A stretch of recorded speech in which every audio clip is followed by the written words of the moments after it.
Okay, we are live. Hey everyone, welcome back to another episode of This is Tech Talks, and I am Santosh.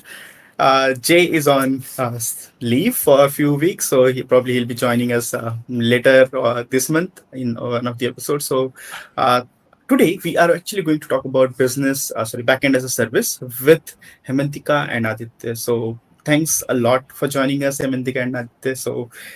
And welcome to the show. Thank you. Thank you so much, Santosh. It's a pleasure being here. Cool. So we will be actually talking about backend as a service, and then we'll also talk about app, right? So we'll try to understand what is backend as a service, what are the advantages and everything, and then we'll go to app and explore a little bit more about app. So before we move ahead, would you like to introduce yourself? Amantika, want to go first? Yeah, sure. Thank you for that. So, hi everyone. I'm Haimantika Mitra, and currently I am working at Appwrite, as you can see in the banner. So, I'm a developer advocate there, and I also come from India, from the northeast region, from Siliguri, and I pretty much stayed here throughout my life. And yeah, I also did my engineering, and I just graduated last year. But I have majored in electronics and communication. Other than that, I have been very active in the communities, and before working at Apprite, I used to work full time at Microsoft in the support team of Outlook and Exchange. But communities, interacting with people, basically three theses that we have in developer advocacy or in relationship is code, content, and community is something that is my passion and something that I genuinely like doing. So the Apprite came up with the exact opening where I could turn my passion into an occupation. And luckily, I'm here right now working at Apprite. That is all about me. And over to you, Santosh or Aditya. Yep. Aditya, you want to go next? Sure. Um, Once again, hi everyone. Thank you so much for joining in. I am Aditya Obrai. I'm also a developer advocate at Appwrite here. Currently hailing from Dehradun, which is a quaint little valley at the foothills of the Himalayas. So nice place. Do let me know if you hop in anytime. And aside from that, yeah, I've been involved with tech communities and hackathons for the last 3 years. I've worked in various capacities through programs with Microsoft, with Google, Major League Hacking, and more recently, Twilio as well. So I do love working with APIs, with the cloud, trying my hands on a little bit of client-side development as well lately. So I'm definitely learning a lot, um, playing with tech, and really happy to be here with Haimantika and Santosh today. Thank you for joining. So let's go ahead and talk about backend as a service. So everyone knows infrastructure as a service, platform as a service, software as a service. What is backend as a service? Who wants to go first? I think I'll just give a brief, and then from there, Aditya can take over. So, I think we have heard a lot about the services like IaaS, PaaS, or SaaS, like infrastructure as a service, and platform or software. So, basically, what it does is you need to worry about one part and the other part. Let's say that if it's IaaS, the infrastructure is being looked after or monitored, or you are analyzed by somebody else. And similarly for backend, BaaS, that stands for backend as a service.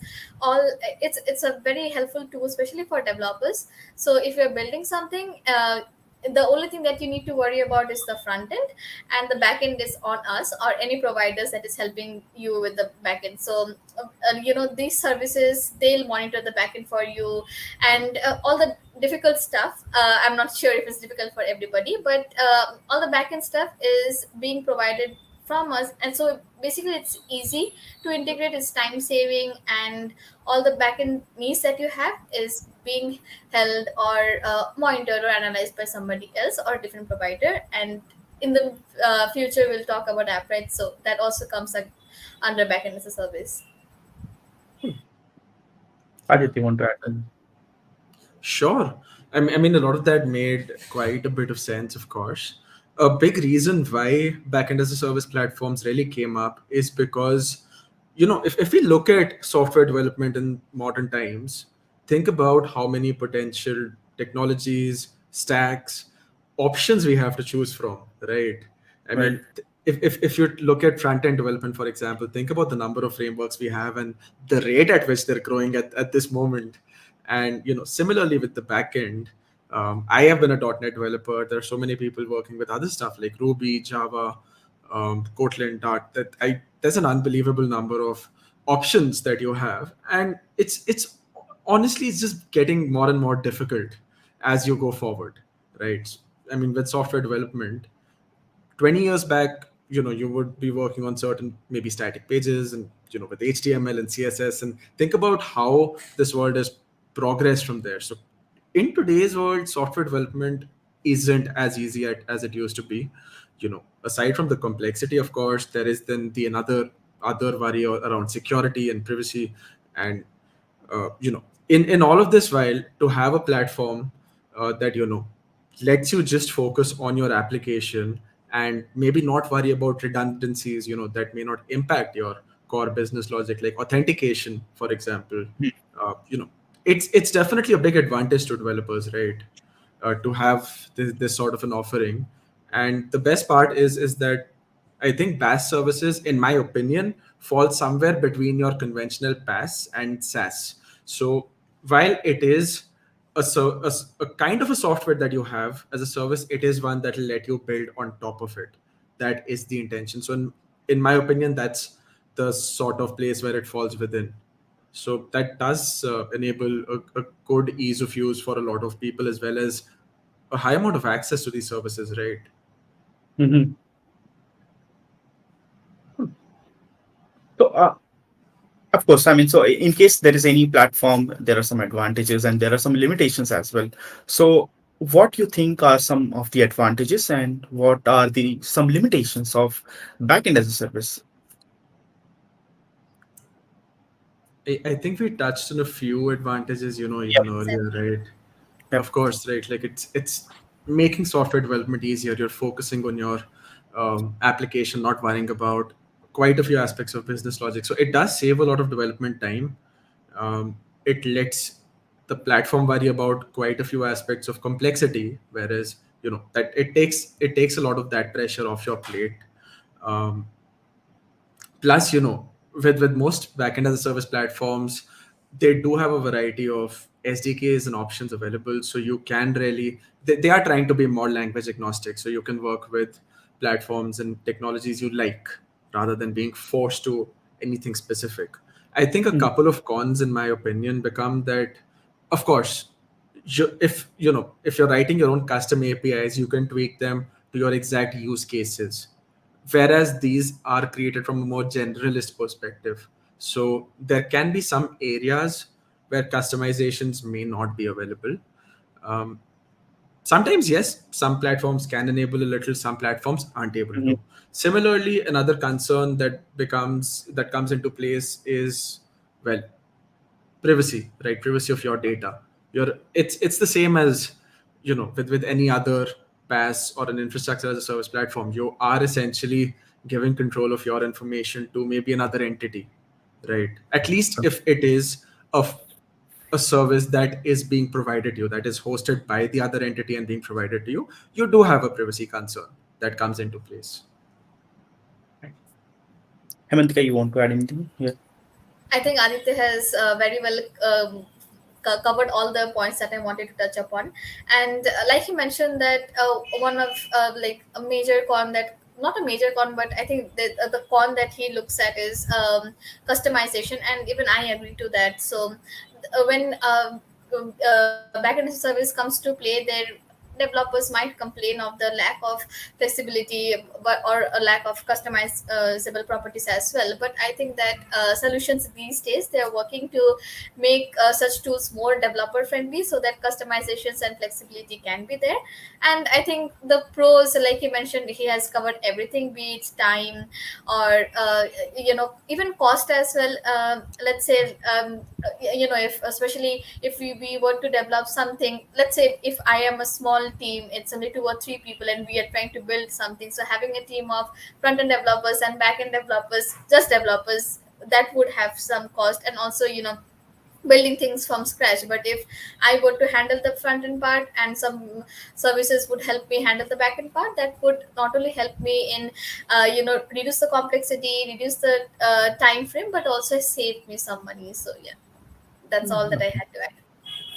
Cool. Thank you for adding that. Because of course, when if there is a startup, I mean, the major factor for them is cost. So I think Yeah. this is like a Exactly. perfect solution, like win-win situation for most of the startups. Yeah. So yeah, so let's go ahead and talk about what is app, right? So, Haimantika, you want to go first? Yeah, so far we have been talking about backend as a service, and that's where the service, if you want, that's where Appwrite comes to the help. And we already have some solutions in market in place, but the good part about Appwrite is that it's open source. So far that all that you have, and also is self-hosted, so things are on your control and it's free to use. And with new capabilities and new features rolling out every day, it is also making easier for, we were just talking about the customization part and the flexibility part, so we are trying our best to make sure that our platform is the best suited for developers, because we are a developer first company, and what we are trying to do is to make a tool that developers or other people who are using it have fun using it. So I just gave a brief about what we do, and like as any backend as a service, a product, or a solution, what we help in authorization, and then there is authentication and push notifications, or other things that are already in planning, or something that is already there. Then there are other features like SDKs and functions. So basically, when it comes to backend and your need, Appwrite provides that. But the best part is it's self-hosted and open source, and more on it, I think Aditya will be the best person to cover. Thank you. Yeah. I think I can talk a little about some of the services that we already have, right? Yeah. Like being a backend as a service, of course, there are some fundamentals we need to cover. One being database, of course. We do have a database. And I think a big factor is that, I think a lot of our philosophy is focused around trying to make things as agnostic as possible. So even with the database, for example, we're trying to bring external storage adapters, which are going to come in very, very soon. Similarly, we have storage. Storage buckets are around, and we already have support for a few different external adapters, like for AWS S3 or DigitalOcean. We've got an extensive authentication service. We've got our own services for anonymous login. We've got magic links. Phone authentication just came out this last week. Email and password, of course, is there. Uh, you know, and aside from that, we've got about 32 different OAuth adapters that have been integrated. So as long as you have your client ID and secret, you can just slot that in, and it's good to go. And then aside from that, of course, we've got our own real-time API, which is essentially a WebSocket server running that gives you information about any event occurring across your Appwrite instance. So whether it's a document creation, or you've maybe updated some information, you've triggered a function, any event that's occurring across Appwrite, you can get information about. Um, there was actually a really fun blog a little while back where we actually tried scaling this WebSocket server, and we hit a, a million concurrent connections, and that was on, I think, a $50 device, not No. more than that. So there's been some fun stuff. Aside from that, there is a focus on security. Appwrite's own framework is made keeping in mind secure practices. There's a good amount of we have our own abuse library for rate limiting to ensure that you're not getting DDoSed, or brute force Mhm. attacks aren't happening. There is one-way encryption for passwords. So security is definitely a feature as well that we've kept in mind substantially. And in case any of these services does not fulfill what you want, we have our own cloud functions offering as well, that allows you to create custom functions, and we have support for different versions of about 11 different languages now, which includes .NET, Java, C++, Python, um, Node.js, of course, Dino. There is support for Ruby, Dart, Swift, Kotlin. So quite a few options are around that you can work on Appwrite with. And of course, a good part here is that it is open source. So if there is some service you're having an issue with, or something you want to tweak for your own purpose, you can just create a fork and work on that as well, or you can directly contribute that to Appwrite. We do have a public RFC process that people can raise ideas in. Any engineering work happening, it's all open source, it's all in the public, so there is nothing hidden. And yeah, one feature I absolutely forgot is that almost everything in Appwrite is built by the team. We have tried to decrease our use of dependencies wherever possible. I think a couple that come to mind are Swool, because we are using PHP for our APIs. And I think Certbot is another one for SSL certificates. We did want to use their Acme client for that purpose. But aside from that, our core APIs, we've built a custom framework within PHP, and we have an in-house library, a JavaScript library for our client as well, which we are planning to transition from soon. But the idea is to keep it as light as possible. So the minimum requirements to set up Appwrite are a 1 vCPU, 2 GB RAM system. A Raspberry Pi is more powerful than that. So you can run your Appwrite off a Raspberry Pi if you want. So Aditya, you mentioned there is database as well. So what kind of databases are supported as of now? All right. So currently under the hood, we have MariaDB running. While of course our abstraction does kind of make it look more similar to NoSQL databases, but under the hood we have MariaDB. At the moment, we have created adapters. We have been working in making sure that we have adapters for MySQL, Postgres, and MongoDB. And within the next few releases, we will see integration of those, so you will be able to use them all, if wherever, as based on your preference. Great. So next question: how to set up Appwrite? I mean, what is the minimum thing which you need to do to actually set up Appwrite and start using it? It just takes one Docker command. That's all Exactly. it takes. Or you can also do it with DigitalOcean. So there are two options available right now. Both of them are equally fast. And with DigitalOcean, just a single click. And when it comes with Docker, it's just one command. So yeah, it's that easy. Oh, nice. Yeah. And also, aside from that, just as I forgot to add, along with our one-click application, if you want to work on Appwrite, or you want it set up quickly for a developer environment, we also have a one-click deployment for Gitpod, which is another remote development environment similar to what you would see in GitHub code spaces. It's very VS Code like in terms of experience, and definitely a pretty handy tool.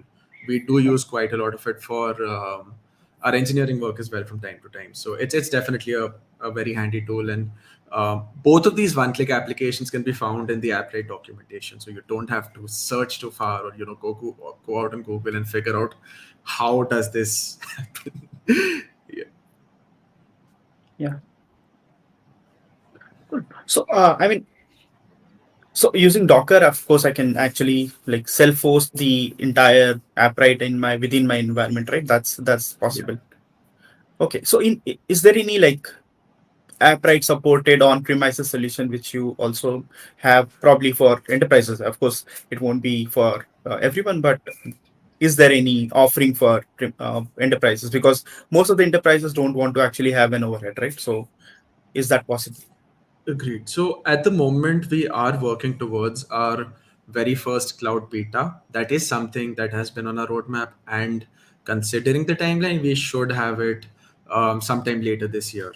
That is something we've had in mind, because at the moment, I think we are still a little way to go from there, because we're still pre-version 1. We are developing the first version of that. So it might, we're going to see a lot more changes as far as adoption goes once version 1 and subsequently the cloud beta, and then the full-fledged cloud solution come out. But that is something we have in mind. It will be an offering that we will keep in the future, because we want to make sure that we are a service that can be catered to enterprise developers as well. So yeah, it's something that we have on the roadmap for sure. And of course, so lot of product which I have seen is, of course, they also have this self-hosted solution, and they also have something like software as a service, right, where you can actually just log in and then configure everything and use it. Is there any something similar in Appwrite? That's going to Where I happen with can. the cloud beta essentially. Oh, okay. But So it for can. now, yeah. Yeah. Okay.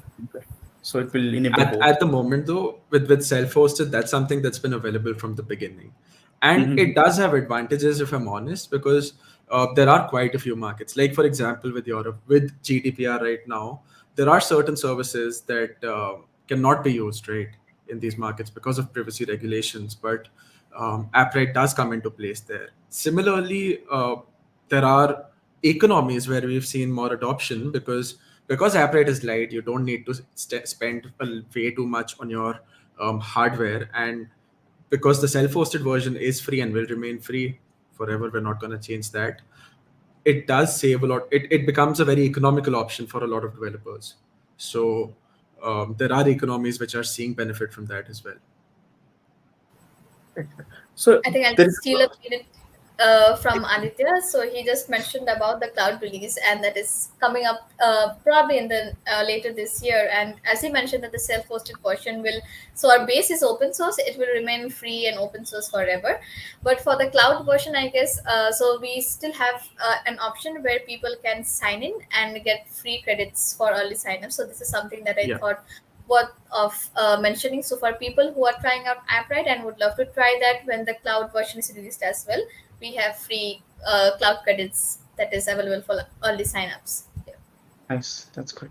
So there is a question from Devjit. So he says, I'm a Laravel developer. I use Laravel to create API for my next and React Native app. How Appwrite can help me? So, of course, ideally, with any backend as a service, you are trying to ensure that you're directly working with the client with these because they're there to essentially cover this problem. But that being said, if you still want custom functionality, you want to create your own endpoints and APIs with Laravel, we have a server-side SDK for PHP as well. So you can leverage all the services except authentication. Authentication is something that we keep on the client side. So you have to create a session there. But if you want, you can pass a JWT instead. That is something we offer by default. You can create JWTs and use those for if in case you want information to be transferred, of course, at the back. So yeah, you can use our server-side SDKs and work with, um, you know, any of the offerings like the database, storage, functions, real time. All of those are available there. So one question here. So I think Appwrite mentions a lot of places that okay, this is another open source version of Firebase. But I mean, from the conversation, I can see it's more than that. So why to restrict? I think a big reason, and I totally agree. I think that's something that we've started moving away from as well to stand on our own. A big reason why that would have been mentioned in quite a few places is because for a lot of developers and for a lot of people, Firebase is the standard for backend as a service solutions, right? We've had other solutions like BaaS platform as well in the past, but Firebase is something that has stood out all of these years. Mm. But that being said, of course, as Appwrite, we do want to stand on our own, and we will do so as well. So for now, yes, we are the open source backend as a service for you. Uh, cool. Thank you. Okay. So just to ask around the learning stuff. So what are the resources which you will suggest to learn Appwrite? Haimantika, you want to take it? Yeah, definitely. So I would say that the Appwrite docs is always there. But another thing that even helped me while I started learning about Appwrite is the 30 days learning challenge. It's being updated and it's coming up even better. So it's very easy, and it is designed in such a way that it's suited for beginners and for every levels, be it intermediate, for every levels basically can take this up. And also it's a self-paced, and I'm sure like the learning has been devised in such a way that at the end of it you don't only learn about Appwrite, but you also come out and build something out of it. So that is something that I would suggest. And the docs or the articles that we write in dev.to is also a great resource, but 30 days of Appwrite will be my recommendation. Absolutely Anything? agreed. I think one additional resource aside from that, first of all, 30 days of Appwrite is fantastic. It step by step covers, and you're building a little project along with that. So it's a nice learning experience that way that will take you through the client side SDKs, different services like auth, database, all of these. You will touch upon server side, you'll touch upon functions, and closer towards the end, you also explore, you know, offer like integrations like something for Docker Swarm if you want to really scale Appwrite beyond your single device, and you know what you want to work with cluster of containers. And similarly, you know, it touches upon an integration with Grafana as well. So it's a nice step by step learning process that you can look at. One more resource that I have is the awesome Appwrite repository on GitHub that is under the Appwrite organization. It features quite a lot of different blogs written on different services from the early days till now. Some of those are full project walkthroughs. It does, of course, feature 30 days of Appwrite as well. And along with that, it also has quite a nice showcase of a lot of different projects that have been built with Appwrite. So if you want to look at different use cases, see how they're built, you know, all the solutions up there, they're all open source. So you can find those projects and explore them as well if you'd like.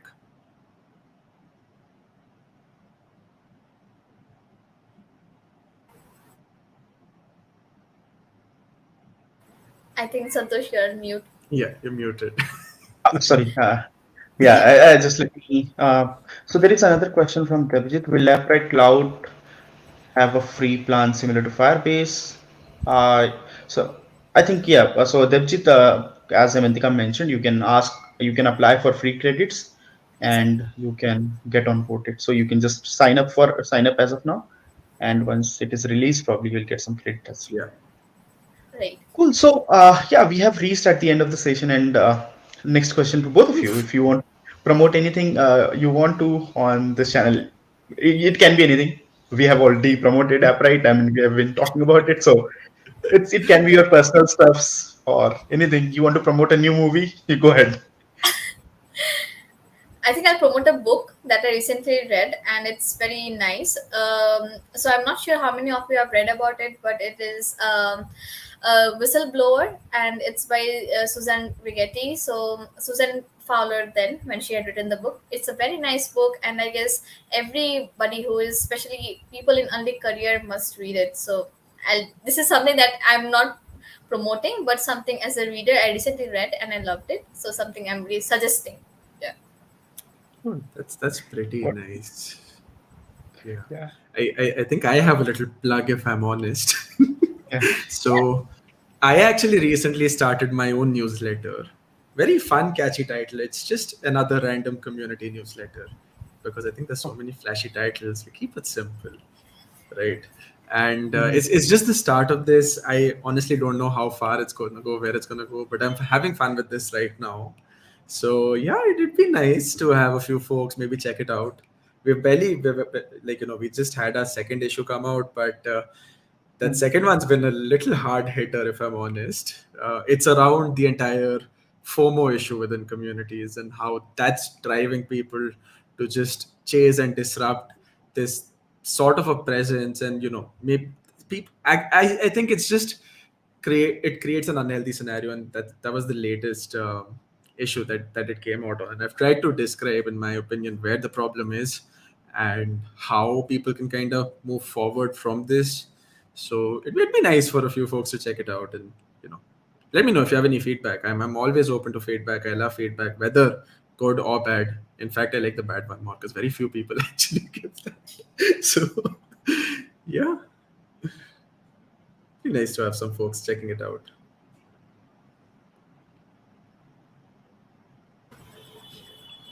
Sorry, I just subscribed to the newsletter. Yeah, I was on mute Oh, again. thank you, thank you.